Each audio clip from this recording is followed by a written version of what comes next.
আলহামদুলিল্লাহ রাব্বিল আলামিন আসসালাতু ওয়াসসালামু আলা সাইয়্যিদিল মুরসালিন ওয়া আলা আলিহি ওয়া সাহবিহি আজমাইন। আম্মা বাদ, ফাউযু বিল্লাহি মিনাশ শাইতানির রাজীম। বিসমিল্লাহির রহমানির রহিম। ওয়া মা লাকুম লা তুকাতিলুনা ফি সাবিলিল্লাহি ওয়াল মুস্তাদাফিনা মিনার রিজালি ওয়ান নিসাই ওয়াল বিলদানি আল্লাযীনা ইয়াকুলুনা রব্বানা আখরিজনা মিন হাযিহিল ক্বরিয়াতিজ জালিমা আহলুহা ওয়াজআল লানা মিন লাদুনকা ওয়ালিয়্যা ওয়াজআল লানা মিন লাদুনকা নাসীরা। সাদাকাল্লাহুল আযীম। আজকের এই ঈদ পুনর্মিলনী অনুষ্ঠানের সম্মানিত সভাপতি, নারায়ণগঞ্জ মহানগরীর মজলিসে শুরার অন্যতম সদস্য, সিদ্ধিরগঞ্জ উত্তর সাংগঠনিক থানার সংগ্রামী আমির মাওলানা মুশতাক আমান, আজকের এই ঈদ পুনর্মিলনী অনুষ্ঠানের প্রধান অতিথি, দক্ষিণ পূর্ব এশিয়ার বৃহৎ ছাত্র সংগঠন বাংলাদেশ ইসলামী ছাত্র শিবিরের সাবেক কেন্দ্রীয় সভাপতি,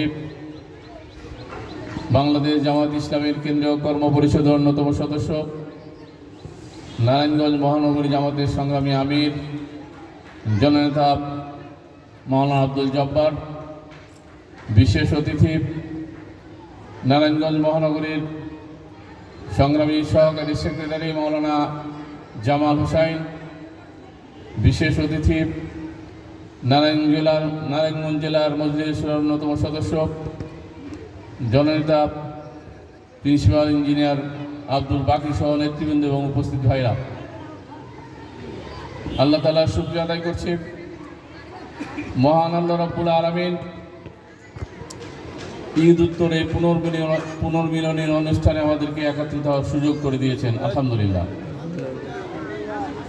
দরুদ ও সালাম আমাদের প্রিয় নেতা, বিশ্ব মানবতার মহান শিক্ষক মুহাম্মদুর রাসূলুল্লাহ সাল্লাল্লাহু আলাইহি সাল্লামের উপর।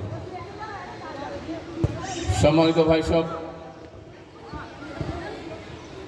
মুসলমানদের জীবনের দুইটা ঈদ এসে থাকে, একটা হচ্ছে ঈদ উল ফিতর, আরেকটা হচ্ছে ঈদুল আজহা। কি বলেন, ঠিক না? মুসলিম জাতীয় জীবনে এই দুইটা ঈদ হচ্ছে খুশির দিন, আনন্দের দিন, যে দিনে মানুষ ভেদাভেদ ভুলে সকল মানুষ সমানভাবে আনন্দ উৎসব করে, নিজেরা নিজেদের যতটুকু সামর্থ্য আছে সেই সামর্থ্যটুকু দিয়ে ভালো খাবার, ভালো পোশাকের ব্যবস্থা করে। কি বলেন, ঠিক তো? প্রিয় ভাই সব, কিন্তু আজকে আমরা সমাজের দিকে যদি তাকাই, আমাদের বাংলাদেশের প্রেক্ষাপটে মুসলমানদের সেই ঈদকে আমরা ঈদ হিসেবে দেখতে পাই না। আজকে দেশের কিছু মানুষ যাদের অঢেল সম্পদ রয়েছে, তারা অপচয় করে, আনন্দ উৎসব করে, অপরিমিত খরচ করে নিজেদেরকে আনন্দ উৎসবে ভরিয়ে রাখে। অপরদিকে কিছু মানুষ যারা তাদের ন্যূনতম চাহিদাটুকু পূরণ করতে সক্ষম হয় না, ঈদের দিন একটা ভালো পোশাক পরার ব্যবস্থা হয় না, ঈদের দিন একটু মিষ্টান্ন খাওয়ার, একটু ভালো খাবারের ব্যবস্থা হয় না। কি বলেন, ঠিক না? প্রিয় ভাই সব, কিন্তু একটা এই 85% 90% মুসলিম প্রধান দেশে এটা তো হওয়ার কথা ছিল না। আমরা রাসূলুল্লাহ সাল্লাল্লাহু আলাইহি ওয়াসাল্লামের যুগে দেখেছি, খোলাফায়ে রাশিদার যুগে দেখেছি, কোনো মানুষ ঈদের দিনে আনন্দ থেকে বঞ্চিত ছিল না। সকল মানুষ সমানভাবে আনন্দ উপভোগ করেছে। তার কারণ ছিল প্রত্যেকটা মানুষের যে অধিকার, প্রত্যেকটা মানুষের যে মৌলিক অধিকার, সেই মৌলিক অধিকার সকল মানুষের কাছে পৌঁছে দেওয়া হয়েছিল। কোনো মানুষ না খেয়ে থাকে নাই, কোনো মানুষ চিকিৎসার অভাবে অসুস্থ থাকে নাই, কোনো মানুষ শিক্ষার অভাবে অশিক্ষিত থাকে নাই, কোনো মানুষ গৃহের অভাবে গৃহহীন অবস্থায় রাস্তায় দিনাতিপাত করতে হয় না। কি বলেন, ঠিক না? আমরা দেখেছি খোলাফায়ে রাশিদার যুগে সরকারের লোকেরা সরকারি অর্থ নিয়ে রাস্তায় রাস্তায় ঘুরেছে গরিবদেরকে অর্থ সহযোগিতা করার জন্য, কিন্তু এই অর্থ নেওয়ার মতো কোনো লোক ছিল না, কারণ মানুষ সবাই স্বয়ংসম্পন্ন ছিল, সচ্ছল ছিল। আমরা দেখেছি খলিফারা রাত্রিবেলা গ্রামে গ্রামে মহল্লায় মহল্লায় ঘুরেছে, যে তার কোন প্রজা না খেয়ে আসে, যদি কোনো প্রজাকে না খাওয়া পেয়ে গেছে, খলিফা নিজের কাঁধে পরের দিন খাবার পৌঁছে দিয়েছে তার বাড়িতে। কি বলেন, ঠিক না? এটাই ছিল ইসলামের উজ্জ্বল দৃষ্টান্ত। প্রিয় ভাইরা, আজকে কি আমাদের কাছে সেই ইসলাম নেই? কি বলেন, নাই? এখনো সেই ইসলাম আছে, এখনো সে আমরা মুসলমানরা আছি। তাহলে কেন আজকে মানুষ তাদের অধিকার ফিরে পাচ্ছে না? কেন মানুষের কাছে আমরা এখনো তাদের মৌলিক অধিকার যেগুলো আছে এগুলো ফিরিয়ে দিতে পারি নাই? কেন মানুষ এখনো হাহাকার করে আল্লাহর কাছে বলছে, আল্লাহ রাব্বুল আলামিন এই জালেম সরকারের কাছ থেকে, এই জালেম সরকারের হাত থেকে তুমি আমাদেরকে রক্ষা করো, আমাদেরকে বাঁচাও, তোমার পক্ষ থেকে আমাদের জন্য সাহায্যকারী পাঠাও। প্রিয় ভাইরা, এর কারণ হচ্ছে ওই সময়ে কোরআনের আইন, ইসলামের বিধান সমাজে প্রতিষ্ঠিত ছিল।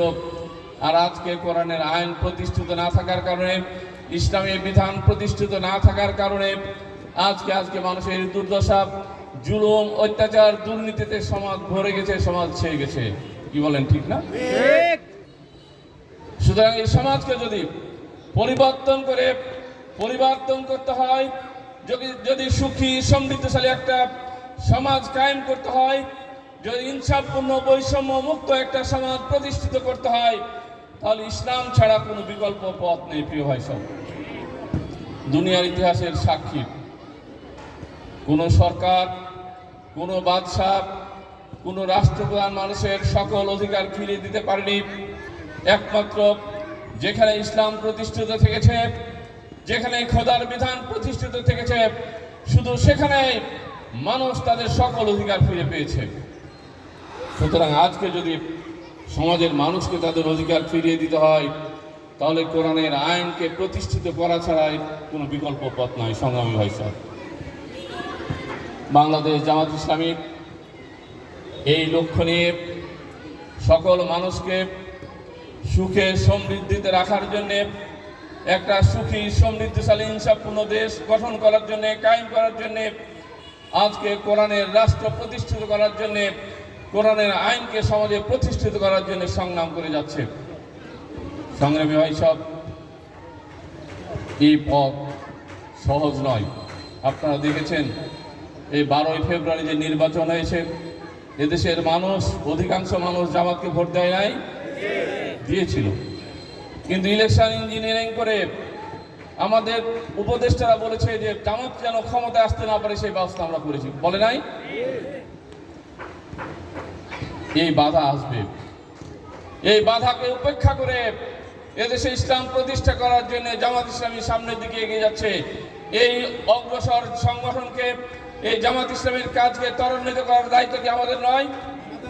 প্রিয় ভাই সব, সুতরাং আসুন এদেশে ইসলাম প্রতিষ্ঠিত করার জন্য, কোরআনের আইনকে প্রতিষ্ঠিত করার জন্য, আল্লাহর বিধানকে প্রতিষ্ঠিত করার জন্য আমরা ঐক্যবদ্ধভাবে জামাত ইসলামের পতাকা তলে এসে সংগ্রাম করি। প্রতিটা মানুষের কাছে গিয়ে, প্রতিটা ঘরে ঘরে গিয়ে ইসলামের দাওয়াত, জামাত ইসলামের দাওয়াত তুলে ধরে মানুষকে জামাত ইসলামের পক্ষে নিয়ে আসার জন্য আমরা চেষ্টা করি। কি বলেন, পারবো না আমরা? আমাদেরকে পারতেই হবে।